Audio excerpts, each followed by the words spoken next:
those who face eternity easily forget what a lifetime means, what an ending means.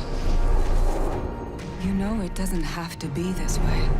No, Kunavine, it does. They need me. It's End of Dragons Daily 28. That's 4 weeks, guys. Kind of a month in. And I'm pretty excited. I can't believe how fast the time has flown. And I'm really happy that I've had a whole solid month of regular, proper Guild Wars 2 discussion on the channel. Do you know how long it's been since we've been in that situation? I mean, seriously. So yeah, really thrilled about that, and I'm so happy that you guys are continuing to watch. Let's just see how many more new people we can keep gathering up. Speaking of which, if you don't know what this show is, it's a Q&A back and forth discussion series in which we talk about all things End of Dragons, and even just general Guild Wars 2 State of the Game stuff slips in every now and then. Today, we are in the middle of a big Heart of Thorns versus Path of Fire discussion. You guys can continue to give your thoughts down below on that, but I don't really have your first round of responses in yet. I'm recording this video a little early for that. So instead today, we're going to spend the time on some other topics that I've really wanted to get to. Prompted by you guys, let's jump in. First, Nerdy Viewer says Guild Wars 2 already has a version of mermaids with the Largos though. So hilariously, a lot of you guys did talk about the idea of mermaids and whether there'll be an End of Dragons, and whether Tiny really can be a mermaid. I mean, any more truly obscene theories like that, you guys are welcome to throw at me. But this did lead at least a couple of you guys to thinking about the Largos. And I have to say, I am giddy about the Largos in this expansion. It's kind of a shame that we spend so long talking about the Tengu, because do you remember how a couple of parts ago I mentioned the Tengu are exciting and I'd love to play as them as a race, and we all have those reasons. But also, on the face of it, there's not too much to latch onto about the Tengu. Like, they're cool, but not for blatant reasons, more just because of everything that's been building up to them. Meanwhile, you've got the Largos. Now, you guys know me, hopefully, at this point. I like the edgy stuff. That's why you've been seeing this ludicrously edgy Death Knight Revenant kind of build that I've got going on in the background, these recent videos. I like hunters, I like assassins, I like people living on the knife edge, and do you know what? The Largos are all about that gig. They have probable ties to the Deep Sea Dragon, fleeing or hunting down its minions. They are perhaps even based some sort of civilization between the two land masses that will be traveling between as the expansion opens. They have a lot to say and do in this story, perhaps much more even than the Tengu, especially considering what I mentioned before, that really the lore has set up the Tengu could have all just been massacred and removed from Canton. The Largos, though, hiding out in the waters offshore, you know, maybe they can slip by with the newfound xenophobia of the people down there. So I actually think there's so much they could do with the Largos, and look at what we've had with them since launch. You know, I put a lot of weight on the Guild Wars 1 mysteries that never got a payoff, stuff like the Scepter of Ore, right? But really, I put a lot of weight onto some of that 2012 stuff too. And surely, if anyone is, the Largos are like the poster children, are representatives of something that was introduced in 2012 and the devs just haven't done much with. I remember when Draconis Mons came out in Season 3, there was that dead Largos out in the water. Do you guys remember? That sent a ton of us into a frenzy, wondering, oh, is the Largos going to be a part of the season finale? Are the Largos going to be a part of Path of Fire? Of course, we knew about Path of Fire already because of the leaks. And then what happened, really? Well, very little. In fact, I'm trying to think. There definitely have been a couple of other occurrences of Largos since then, but not many. Anyway, so the idea that this X-Pack could dive into them, I'm all for. And if the X-Pack itself doesn't, please, for the love of God, you've got to do it in the season following. Which, by the way, leads me on to another proposal. I kind of mentioned this a few times when we were thinking of the fact that the Echovald Forest might not be in the X-Pack. I think it probably is now, given the promo shots and the trailer and so on. But I was pointing out that there are certain elements of Canton you might expect to just be there, which in truth won't be there. It's like how in Path of Fire, we never got to go to Corner or Istan, right? These were huge areas of the Nightfall campaign that preceded it, but they came in Living World later. And as well, if you remember going to Path of Fire, yeah, we knew we'd be fighting Balthazar, but none of us really knew if we were going to get Kralkatorrik or not. And then Kralkatorrik ended up basically getting like the stinger scene after the celebration in Namnoon, if you remember. And then it kind of became clear. My point is that with End of Dragons, you might find that the Deep Sea Dragon isn't ended yet. and they are still just pulling it into living world, because you know that boundary of what is supposed to be a living world story and what is supposed to be an expansion story is completely dissolved away at this point. And if I were ArenaNet and I liked the idea of getting as many people to keep playing the next living world season as possible, I'd probably put something significant about the Elder Dragons in there, right? Just to continue and pay off for those people who keep the game installed and logging in. But maybe that's just me. Josh is commenting on the idea of an Elder Dragon battle and says, the people asking for huge scale climbing on the dragon back fights actually just want a scripted quick time events where you mash the A button on the controller and a nice little cutscene plays out. Look, I know what you're saying here. I have to take a stance against you. I don't think anyone really is asking for those quick time events, or the people who are probably aren't enthusiastic enough about gaming that they're listening to long form podcasts daily about it on YouTube, right?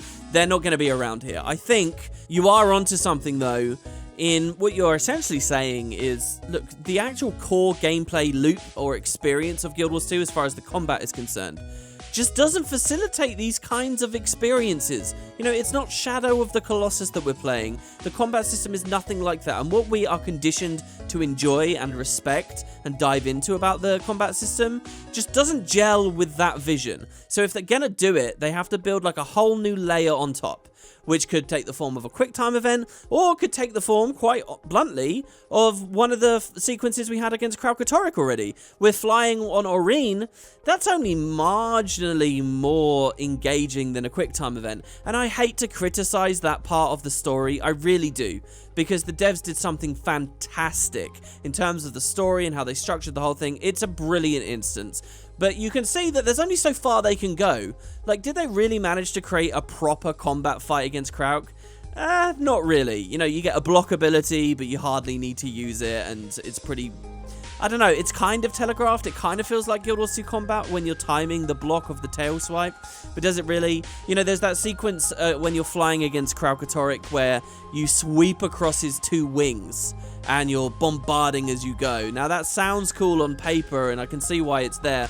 But the way it ended up being implemented in the end is you're just pretty much spamming 1, 1, 1, 1, 1, 1, 1. And is this much different to spamming 2, 2, 2, 2, 2 on a cannon on the Glory of Tyrium? Maybe it's not that different. So yeah, I do think people need to temper their expectations. There's only so far they can go, unless, now here's the big unless the masteries of the new expansion build a whole new layer to the combat that comes into play with the final battles. See, I actually think the mastery system's pretty good with this, and as much as I'll criticize the Icebrood Saga's handling of the mastery system, the Champions masteries are kind of doing what I'm talking about. You know, they're bouncing new combat effects around contextually based on what you're doing. And even with the movement ones, think about like being on a sky scale, using the Bond of Vigor to jump off the sky scale to land in an updraft, to then hit a ley line, fall out of the ley line, get on a griffin, and boost forward or something. You know, that's a lot of masteries that are weaving together, and you've actually got a coherent experience that came out of it. And now finally, and this is the kicker, look at Bloodstone Fen. Now, I'm not the only person to have ever suggested this. I've seen it even in the End of Dragons Daily's comments, like way back in the first 10 parts. Bloodstone Fen had pretty good aerial combat. It did. And I just kind of wonder, you know, what if they took that almost like wholesale, or tweaked it, refined it a bit, integrated it with masteries, and you could use something like that in a big airborne battle Dragon Royale thing. It's come up over and over and over again. I remember before Dragonfall, the map came out, we were speculating on that based on the trailer, you know, because it was clearly showing all the floating islands and so on. And in the end, they built something new that wasn't quite as good. This is a whole other topic, really, but ArenaNet need to look back at these cool interactions and combat things they set up and actually reuse them. Need I remind you guys of the cool minion mancing that you could do in Path of Fire, but never came back? Or, again, the Blish's Golem Arm is an example I regularly return to. Please, End of Dragons, improve on this. No idea the pronunciation here. Let's go for it. Palroya says, when will the next Canton Elite Speculation Workshop episode come? Great question. Boots and I have so regularly this past like 5 months met up, had a bit of a chat, done something together, like he came on this show just like last week. And we always say, do you want to do Elite Speculation? And just neither of us have really been feeling it too much. I do think maybe I'm on the edge of getting into the idea again. Specifically, I really want to give you guys a video, a very casual and easy breezy video on just traits I'd like to see in the game. I have inspiration for at least one trait on every class. Now that's not like really an elite speculation thing. It's not necessarily that I want to wait for End of Dragons for that, though I think we probably would be waiting for the expansion. I doubt we'll get any major balance up until then. Maybe a pre-End of Dragons balance patches on the horizon, but that would just be mostly nerfing stuff. But I've got this idea of these traits that I kind of want to do a video like that. You know, if there's a good response to that and I'm feeling it, you know, I'm sure I can push Boots into picking a cool class and we can run through with one of them. We do still plan to finish the series. It just might take a bit of a kick from the studio and more announcement for us really to get the energy going. And I'm sure that you guys in the audience will be feeling the same at that point too, so it would be better timed around then. Rika F says, I don't necessarily agree with your statement that we wouldn't like a Guild Wars 3. I think it would be pretty cool to get a third game in a few years. The thing is, Guild Wars 2 is starting to get a bit old. It's starting to look old and feel old in comparison to other games. I still love the game, but I personally wouldn't mind something new. Not now, of course, maybe after. Yeah, look, I've seen so much discussion about this on End of Dragons Daily now. From you guys. I want you all to understand deeply that I have been on both sides of this debate for years and years and years. The idea of a Guild Wars 3 to me was abhorrent and ridiculous, and the idea that they would focus on any other project at all would have blown my mind, really, because to me it was always so clear how much potential this game had. And, you know, now I feel like I'm on the other side of the fence and I see the other arguments. One little thing that I'll throw on the fire as well here for you guys is I think we have to be careful in our communities as invested Guild Wars 2 players to not get too swung by the echo chamber. Like, I think that there is going to be a propensity, in all likelihood, that most of us are a bit cagey about the idea of Guild Wars 3 because we're super duper invested in Guild Wars 2. We look at all the friends and unlocks we have in this game, and so like we get a bit worried about it. But I think that there is a much larger audience of people who like this franchise, but they're not watching it closely anymore because it's burned them at some point over the years. And the second a Guild Wars 3 was announced, or they can avoid the name, the Tyria project, whatever. As soon as that happened, I think that there's an enormous audience of people out there, all the has-beens, and that, believe me, there are a lot of has-beens, I think they would look over. I think NCSoft probably knows that. DeLeone says, hey WP, long-time fan, keep up the good work. Loving the videos. I've been playing WoW for a while now, and I've been finally coming back to Guild Wars 2 after watching this series with the hype of End of Dragons. Thank you very much. Also, what do you think about ArenaNet getting rid of the weapon to skill system for End of Dragons and reimagining the game to how Guild Wars 1 is, with skills being free to mix and match? I ponder this because with the limited weapons we have and the current classes using most of them with their elite specs, ArenaNet is running out of room and leaves odd class fantasies to be filled with certain class weapon combos. Not sure what they got up their sleeve. Would love to hear your thoughts on this. I got a ton of thoughts. I love, first of all, that you point out you're playing WoW and you come to this Guild Wars topic and you think, yeah, they should do that. Because I think when you get a little bit of distance from the game, suddenly really wild ideas sound plausible. But I think that getting rid of this deck building system, as some of the devs had referred to it, is pretty much impossible. I don't think you're going to see that with Guild Wars 2. The whole weapons giving you skills, and to a certain extent the way that utilities are handled as well, that is too core. I mean, I've talked about the idea of over End of Dragons, them doing big shake-ups and big changes. I would never expect to see one like this. This would just be too much. It's at Guild Wars 2's heart, and like it or lump it, that's what we're stuck with now. If you go back and you watch my video about the development of Guild Wars 1 and the decision to end it, one of the original Guild Wars 2 devs that worked on the skill system and balance actually has a comment over on my video there. He's got loads of thumbs up, so you'll see it fine. And he basically points out that they almost like accidentally ended up making Guild Wars 2 as a deck building game just because they were trying to deal with so many issues that they had with balance in the previous. It's a fascinating topic, but I think we are stuck with it now. And another thing you mentioned here about the fact we only kind of have odd class fantasies left. Well, I don't think this is necessarily just because of the weapons tied to skills setup, though that is a contributing factor. I think it's something much larger about how broad ArenaNet made their opening 8 professions with a little bit of space for a 9th. I am not a believer that they can ever add new classes. not with the elite specialization system that we've got going. And I'll tell you what, it makes my heart sink, and I know that this commenter hasn't done this, but it makes my heart sink every time I see one of you guys in these comments or elsewhere on the forums, on Reddit, in-game, saying, hey, they should add a new class. Hey, they should add the ritualist. Hey, they should add the assassin, I see people say. And it's such a shame because there's this clear, desperate thirst for a new class. It's a really easy thing to get hyped about. It's an easy thing any RPG fan knows and would be thrilled with. And it just doesn't work with Guild Wars 2. So much of the ritualist already exists in the game, and you'd see it as an elite spec. So I think Guild Wars is in just this really sad place where it can't market to you one of the biggest things MMOs should be able to market to you, and that is new classes. I have a friend who plays a lot of Final Fantasy XIV, and just last night in Discord, he was talking about their big Final Fantasy XIV reveal, and what was it? A new class. The Sage, I think it is, a healer, the Sage. You just don't get stuff like that with Guild Wars 2, because it wasn't built after the elite specializations were conceived of, that is, for this sort of stuff.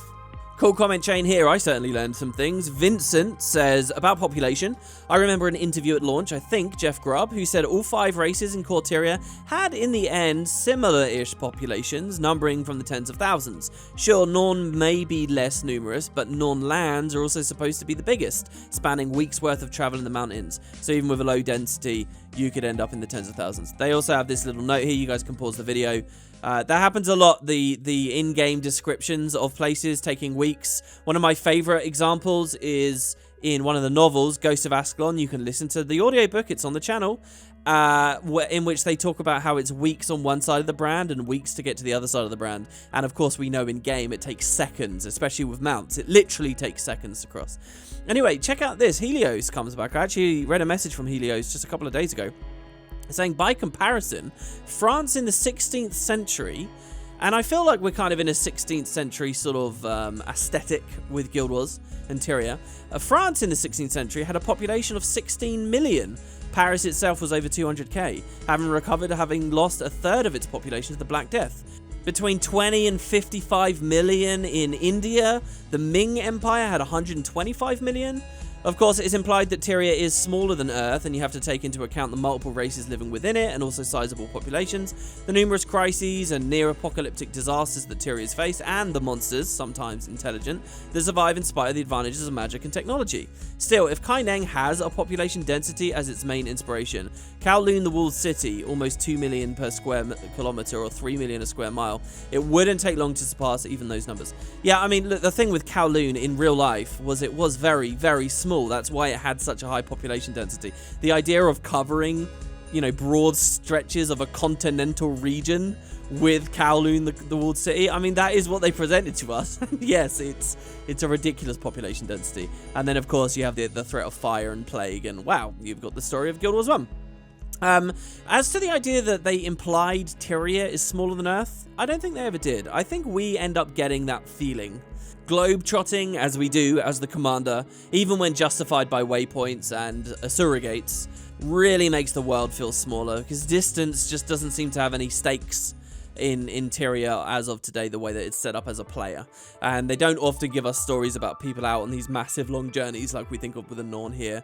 But yeah, I feel like somewhere between 500 to 700 million intelligent active players in the world. I like that idea. Next, we have a bit of a suggestion from Aaron McLean. Path of Fire versus Heart of Thorns would make a good poll. You should consider using the YouTube community features like that to possibly boost engagement. A ton of you guys have been talking about this side of YouTube. Do you know what? I'm going to take your advice. I'm going to learn a little bit more about the YouTube community stuff, and I will do this. There will be a poll up at some point. Keep an eye out and vote in it. We'll see what happens. I mean, yeah, let's play with some of these features. Onwards and upwards. It's been too long. And I'm in a really energized mood lately. Joseph Israel says, hey WP, now do you think they should do longer promotional period for the End of Dragons, or do you think they'll do the Path of Fire route where it was only a couple of months? And which do you think is better? You know, it's funny, you say Path of Fire a couple of months. Was it even? I mean, my memory of it is probably completely wrong. But my memory of it is like it was only like 6 weeks or something. I feel like it was a very, very short period of time. It must have been at least a couple of months. I think that they'll do it the Heart of Thorns style. Really. And I actually think we're already in it, aren't we? We had a trailer months ago, some promo images very recently. The devs will talk and allude to it in their streams. We're actually kind of on a hyper Heart of Thorns variant. Now, I get what you mean, that right now it sort of doesn't feel like we're in the news cycle because we don't have that much going on. But yeah, as time gets forward, and I really want ArenaNet to do this, go with the Heart of Thorns style. Do you guys remember how exciting those Elite Specialization weeks were? The week would open and we'd get like the name of the Elite Spec and the idea. What was it? On Tuesday, they'd release a trailer, a break on Wednesday. On Thursday, you'd get a stream showing like everything off about it as the devs sit down for ages and ages and failed to beat Svanir in the Heart of the Mists. And then on Friday, you'd get like a big blog post summing everything up. That was the shit, man. I really want it to come back. You know, I'm still mind blown that they didn't do it with Path of Fire. Going back, you got to remember, I was one of the very few people, very fortunate, and I'm eternally thankful for it, to be able to go out to the studio and see Path of Fire before it was announced. There weren't many of us. And, you know, none of us realized at the time when we were getting to take our footage of these Elite Specs that really it was on us to deliver it this time. And while I'm proud of the post show that I did for POF, I'm proud of the Heart of Thorns post show as well for what it's worth. But while I'm proud of the POF one, I wish I'd done more with the Elite Specs. If you remember, it was a bit of a mess. I mean, some of them I did very well, others were more waffly. Because I ended up just talking about Weaver for so much time with Carl. But, you know, at least Bog actually, I think, had pretty good coverage of those Elite Specs. So that was nice. But yeah, for End of Dragons, come on, do it officially. Do it first party. Get all of us excited and all of us talking about it. And milk that cow. Do like one Elite Spec a week for the full 9 weeks. And then start moving into other features. Milk it. Next, we have Drake. Could you address speculation regarding new weapons? I'd love to see a Great Axe, fist weapons, and spears for land usage. I think they're all excellent candidates. It is actually quite hard, I think, at this point, to find a weapon that isn't really already covered in Guild Wars. But the only other big one that I can think that I would add to that is whips. But even a whip, you know, you can kind of magically whip things as an air elementalist already just by wielding a dagger. You know, there are obviously a ton of weapons you can pick. Scythes you're not mentioning here. Scythes are kind of weird because so many staff skins look like scythes now, and there's a question of does that matter? But yeah, I think the other two big candidates are the Trident and the Harpoon Gun. Look, if you're going to do it for spears, I think do it for all three. I can justifiably see a Trident on land. If we've got some kind of Siren Elite specialization for the Mesmer, she would wield a Trident on land, surely, right? I mean, that works. Or some kind of Poseidon for the Guardian. He would get a Trident on land, and Harpoon Gun, you know, maybe some of the other characters can pick that one up. I don't know, that one does seem a little bit weaker, but hey. Totally unique weapons. I don't necessarily buy that because they won't have many skins. It's a huge problem. So I could see it, but what I do see as a big problem is if the expansion has other ambitions, like whatever they've got planned for the mastery system, and like a new playable race with full leveling and all that kind of stuff, and a new tutorialization system. If they have all those ambitions, I think these ones will get pushed to the side, and I would happily make that decision too. I would push them to the side also. Because in the end, what I think this expansion needs more than anything else is stuff that noobs will enjoy. And the idea of a whole new weapon that's never been there before is something more for the vets, I think. And lastly, Christ, look at the time. Rev says, I just want Marjorie, Ritlock, Logan, and Kaith to stay. We were talking about the idea that, you know, a lot of the characters could get phased out, that we could start the next expansion with a smaller cast. One of you guys had an amazing comment that basically pointed out, you know, the devs talked about that on Guild Chat, that they had a limited cast because they just wanted to dive into the characters as much as possible. They have very limited screen time. We know this, right, in the expansions. They've got so much subject material to get through and so little time to do it, and they have to be so economical about how much dialogue they throw into the instances and when to not mess with the pacing. They have to be so careful. So go with a small cast and keep things clean. And I think that's all fair and fine. And yeah, Marjorie, Ritlock, Logan, and Kaith. Hell yeah, man. I think they're my favourite characters at this point too. Kanark would be if he was still around. And also if they made him a little bit edgy again. Or either these guys or bringing back some of those Season 3 players, which I also adored. So thanks very much for watching, guys. That's the end of Dragons Daily today. If you want to check out tomorrow's episode, it's already live over on Patreon. And more importantly, if you just like the series, the videos that I've been doing, and you want to support me, you know, we are covering Guild Wars 2 at a time where ad revenue is not going to sustain content creation like this. So if you want to help me out, believe me, it does change my life. I do rely on it. And there's some perks you get in exchange. There's a link in the top of the description. Thank you, everybody, and I will see you for the next one tomorrow. Take care now.